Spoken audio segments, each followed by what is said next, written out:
അപ്പോൾ ഇന്ന് ഒരുപാട് പാക്ക് ചെയ്യാനുണ്ട്. ഇന്നലെയും ഇന്നും ഒക്കെ ആയിട്ട് പേയ്മെൻറ്റ് ചെയ്തവർ മനസ്സിലാക്കണേ. നമ്മൾ എന്താ പറയുക, ആദ്യം ഓർഡർ എടുത്തവർക്കായിരിക്കും നമ്മൾ അയക്കുന്നത്. അതും കൂടി മനസ്സിലാക്കണം എല്ലാവരും. ഈ ഒരു കാര്യം എല്ലാവരും ശ്രദ്ധിക്കുകയും വേണം. ഞാൻ സാധാരണ തുരുതുരാ പാക്കിംഗ് വീഡിയോ ഇടുന്ന ഞാൻ നല്ല ടെൻഷൻ അടിച്ച് ഇങ്ങനെ ഇരിക്കുക. ആ സംഭവം വേറൊന്നുമല്ല, ചെന്നൈയിലേക്ക് നമ്മുടെ ഒരു ബോക്സ് പോയിട്ടുണ്ടായിരുന്നു. അവിടെ എത്തിയിട്ട് പോലും DTDCയുടെ അലസത, ഇത്രയും എന്താ പറയുക, DTDC ഇത്രയും ഉത്തരവാദിത്തം ഇല്ല എന്നുള്ളത് ഞാൻ ഇപ്പോഴാണ് കൂടുതൽ മനസ്സിലാക്കുന്നത്. നമ്മുടെ ഏറ്റവും അടുത്തൊരു പ്രിയപ്പെട്ട മാഡമാണ് ചെന്നൈയിലേക്ക് അയക്കുന്ന മാഡം. കോൾ അവരെ വിളിച്ചിട്ട് പോലും അവർ അറ്റൻഡ് ചെയ്യുന്നില്ല. നമ്മൾ വിളിച്ചു, അറ്റൻഡ് ചെയ്യുന്നില്ല. പക്ഷേ മാഡം ആ വിവരം പറയാൻ ഒന്ന് താമസിച്ചു പോയി.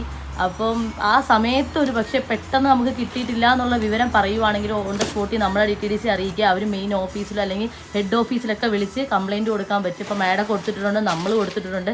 എന്തായാലും എൻ്റെ ആഫ്റ്റർ റിസൾട്ട് എന്താണെന്ന് നമുക്ക് നോക്കാം. ആർക്കെങ്കിലും DTDCന്ന് കിട്ടാൻ താമസിച്ചാൽ ഞങ്ങളെ വിവരം അറിയിക്കണം.